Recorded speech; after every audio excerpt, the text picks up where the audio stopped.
स्थानिक जिला पुलिस थाना। दोपहर का समय।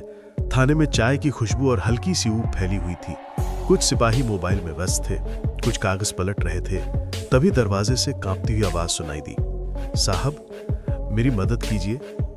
दरवाजे पर खड़ा था एक थका हारा बुजुर्ग। उम्र कोई 70 से 75 के बीच, चेहरा झुर्रियों से भरा, कपड़े मैले कुचैले, हाथ में एक फटा हुआ झोला।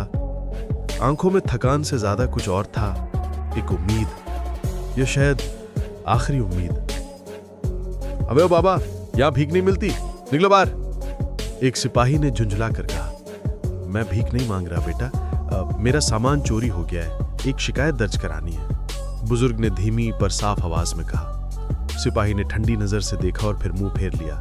चोरी? क्या चोरी हो गया? कटोरी या चप्पल? देखो बाबा, टाइम मत वेस्ट करो। बुजुर्ग ने धीमे स्वर में कहा, मेरे पास ज्यादा कुछ नहीं था, बस एक पुराना बटुआ और उसमें मेरी बीवी की दवा के पैसे थे और मेरी पुरानी पेंशन की पर्ची।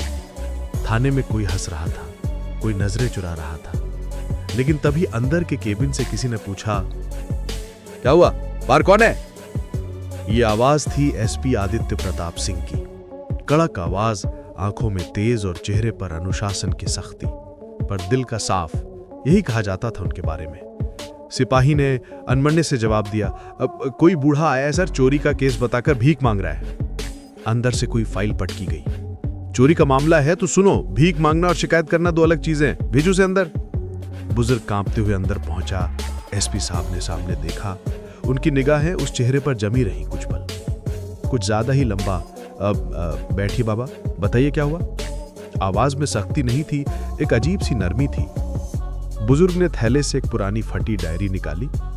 मैं बस्ती नंबर 11 में रहता हूं, मेरी बीवी की तबीयत बहुत खराब है। कल बाजार गया था, एक आदमी धक्का मार गया। जब संभला तो मेरा बटुआ नहीं था, उसमें मेरे पेंशन के कागज थे और कुछ दवाई के पैसे।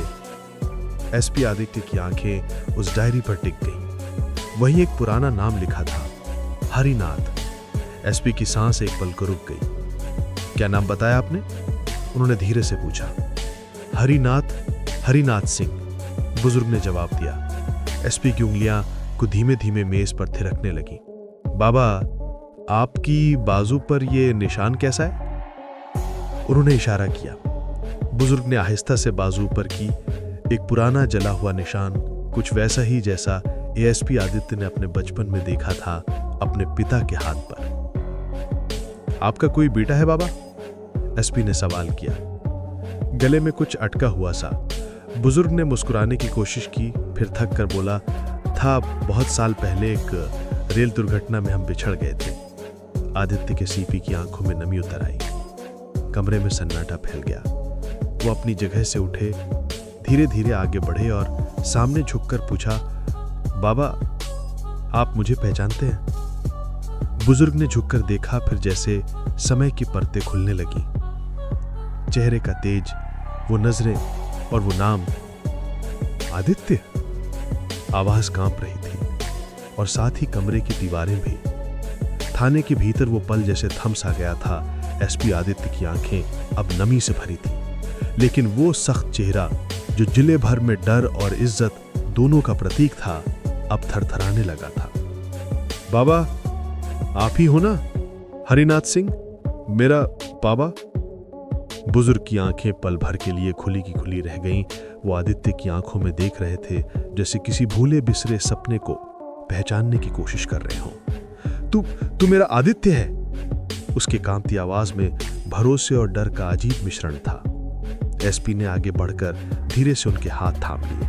हाँ बाबा, मैं ही हूं आपका बेटा, जिसे आपने स्टेशन पर आखिरी बार देखा था।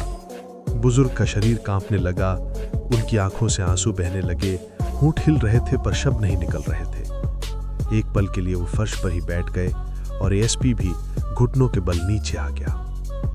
सिपाही और कर्मचारी जो अब तक खड़े तमाशा देख रहे थे, सन्न रह गए। जो बुजुर्ग उन्हें झूठा शिकायत करता लग रहा था, वही इस थाने के सबसे ताकतवर अफसर का बाप निकला।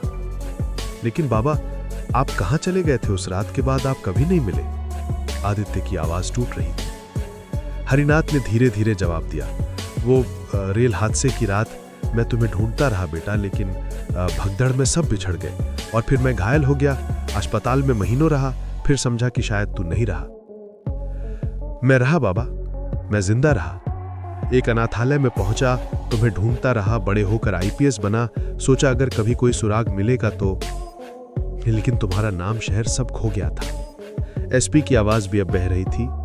बुजुर्ग ने थरथराते हाथों से बेटे का चेहरा छू लिया। तू कितना बड़ा हो गया और अफसर बन गया बेटा। पूरा थाना अब भावुक हो गया था। कोई चुपचाप आंखें पोंछ रहा था, कोई छुपकर वीडियो बना रहा था, लेकिन उस पल में कोई नियम, कोई वर्दी, कोई औपचारिकता नहीं थी। सिर्फ एक बाप और एक बेटे की मुलाकात थी जो जिंदगी भर अधूरी रही थी। एसपी ने आदेश दिया, सभी रिकॉर्ड करो कि बाबा की शिकायत पर अब एफआईआर दर्ज होगी और इस केस की तह तक जाया जाएगा। सभी अफसर हरकत में आ गए। एक सिपाही चाय लेकर आया। बाबा जी कुछ खाइए, बहुत देर से भूखे होंगे। एसपी ने खुद जाकर अपने केबिन से एक कपड़ा लाया और पिता के पैरों से धूल साफ की। मैंने कितनी बार भगवान से मांगा था कि एक बार मिलवा दो, बस एक बार। अब मैं आपको कहीं नहीं जाने दूंगा बाबा। बुजुर्ग बोले, नहीं बेटा, मैं किसी पर बोझ नहीं बनना चाहता। बोझ? बाबा, अगर आपकी दुआ ना होती तो आज मैं एसपी नहीं होता। मेरा पूरा जीवन आपसे ही तो है। थोड़ी देर में प्रेस को भी खबर मिल गई थी। थाने के बाहर मीडिया इकट्ठा हो चुकी थी। एसपी आदित्य ने जो किया वो आज का सबसे बड़ा संदेश है, एक पत्रकार ने कहा, और शायद वो सही था, क्योंकि ये कहानी सिर्फ एक गुमशुदा बाप और बेटे की नहीं थी। ये कहानी थी हर उस इंसान की जिसे दुनिया ने भुला दिया, लेकिन किस्मत ने नहीं। 8 शाम ढल चुकी थी। पुलिस स्टेशन की भीड़ धीरे धीरे कम हो रही थी, लेकिन एक कोना अब भी भावनाओं से भरा हुआ था। एसपी आदित्य प्रताप सिंह अपने पिता को अपने सरकारी वाहन में बिठाकर अपने सरकारी आवास की ओर जा रहा था। रास्ते भर दोनों के बीच चुप्पी थी, लेकिन वो चुप्पी बोझिल नहीं थी। वो चुप्पी उन सालों की थी जिन्हें शब्दों से भरना मुश्किल था। बुजुर्ग हरिनाथ सिंह खिड़की से बाहर देख रहे थे, जैसे हर एक दृश्य उनके लिए नया था। बहुत बदल गया है ये शहर, उन्होंने धीरे से कहा। शहर बदला है बाबा, पर आपका बेटा अब भी वही है जो आखिरी बार स्टेशन पर आपके गले लगकर रोया था। आदित्य ने गाड़ी चलाते हुए कहा। घर पहुंचने पर एसपी की पत्नी सीमा दरवाजे पर खड़ी थी। वो समझ नहीं पा रही थी कि एसपी साहब इतने भावुक क्यों हैं और साथ में कौन है। सीमा, मिलो, ये मेरे पिताजी हैं। सीमा चौंक गई। आपके? लेकिन आपने तो कहा था। हाँ, मैंने भी यही समझा था कि वो नहीं रहे, लेकिन किस्मत ने आज मुझे फिर से अपना बेटा बना दिया। सीमा ने तुरंत उनके पैर छुए और उन्हें आदर फूक अंदर ले गई। रात का खाना दोनों ने साथ खाया, बहुत सालों बाद। खाने के बाद आदित्य पिता के कमरे में बैठा उनके पैरों के पास बैठकर पुरानी बातें सुन रहा था। हरिनाथ ने धीरे से कहा, बेटा, तुझसे कुछ छुपाया है। आदित्य चौंका। क्या बात है बाबा? तू जब अनाथालय पहुंचा था, मैं तुझे ढूंढने निकला था, लेकिन मैं अकेला नहीं था। मेरी मां भी थी मेरे साथ। आदित्य के चेहरे से रंग उड़ गया। मां? हाँ बेटा, वो जिंदा थी, लेकिन हादसे के बाद मानसिक रूप से बहुत कमजोर हो गई थी, और जब तू नहीं मिला वो टूट गई। मैंने उसे एक सेवा संस्थान में भर्ती करा दिया जहां उसका इलाज हो सके। तो क्या वो अब भी वही है?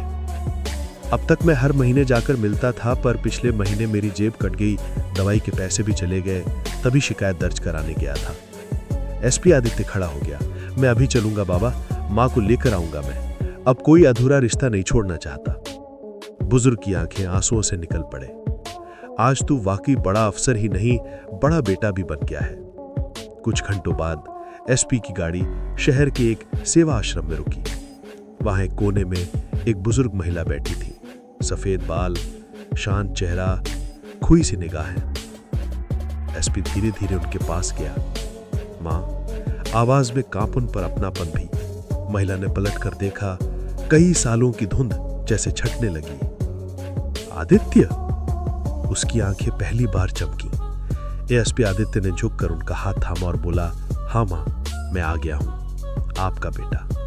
सेवा आश्रम की नर्सें, स्टाफ सब उस पल को देख रहे थे। एक बिछड़ा हुआ परिवार फिर से जुड़ गया था। सुबह की पहली किरणें जब एसपी आदित्य प्रताप सिंह के घर की खिड़कियों से अंदर आई, तो घर के अंदर की रौनक कुछ अलग ही थी। बरसों बाद उस घर में सिर्फ चाय की खुशबू नहीं, एक मां की ममता, एक पिता का स्नेह और एक बेटे की संतुष्टि का उजाला फैला था।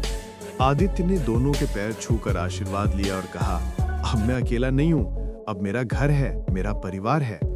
सीमा ने हाथ में आरती की थाली ली और दोनों बुजुर्गों की पूजा की। माँ बाबा, आप दोनों हमारे लिए भगवान हैं। उस दिन थाना परिसर में एक विशेष सभा रखी गई। सभी पुलिस अधिकारी, कर्मचारी, मीडिया और स्थानीय लोग मौजूद थे। एएसपी आदित्य प्रताप सिंह मंच पर खड़े थे और उनके पास बैठे थे उनके माँ बाप हरिनाथ सिंह और श्रीमती सावित्री देवी। आदित्य ने माइक उठाया और कहा, आप सब सोच रहे होंगे कि एक बुजुर्ग की शिकायत के लिए मैंने थाने को रोका क्यों, इतना गंभीर क्यों हुआ। तो सुनिए। सारा मंच सन्न हो गया, क्योंकि वो बुजुर्ग सिर्फ कोई पीड़ित नहीं था, वो मेरे पिता थे, जिनसे मैं बचपन में रेल हादसे में बिछड़ गया था और कल इतने वर्षों बाद इस थाने में वो मुझसे फिर मिले। कल जो मेरी वर्दी थी वो एक पुलिस अफसर की थी, पर आज जो ये मैं पहना हूं वो एक बेटे का फर्ज है और ये फर्ज मैं कभी नहीं छोड़ सकता। सभा में बैठे कई लोग रो पड़े, कुछ ने तालियां बजाईं, कुछ सन्न थे। इसके बाद आदित्य ने एक नई योजना की घोषणा की। हर थाने में एक सम्मान कक्ष बनाया जाएगा, जहां हर बुजुर्ग की शिकायत को गंभीरता से सुना जाएगा, बिना किसी पूर्वाग्रह, बिना किसी मजाक के। क्योंकि जो लोग हमें जन्म देते हैं, जो लोग देश के लिए जीते हैं, उन्हें आखिरी सफर तक सम्मान मिलना चाहिए। Media headlines. एसपी के थाने में मिला सालों बाद बिछड़ा पिता, देश की आंखें नम। आदित्य प्रताप सिंह बने आदर्श बेटा। नई मिसाल, अब बुजुर्गों की शिकायत होगी सबसे पहली प्राथमिकता। पुलिस विभाग में बदलाव। शाम को आदित्य अपने पिता के पास बैठा था। बाबा, एक बात कहूं? हाँ बेटा। अब मैं आपकी पुरानी डायरी को डिजिटल करवा रहा हूं। आपकी लिखी यादें, कविताएं सब देश पढ़ेगा। हरिनाथ मुस्कुराए। मैंने कभी सोचा नहीं था कि मेरा बेटा इतना बड़ा बनेगा और फिर मुझे ढूंढेगा। आपने कभी छोड़ा नहीं बाबा। किस्मत ने हमें देर से मिलाया, पर अलग नहीं कर पाई।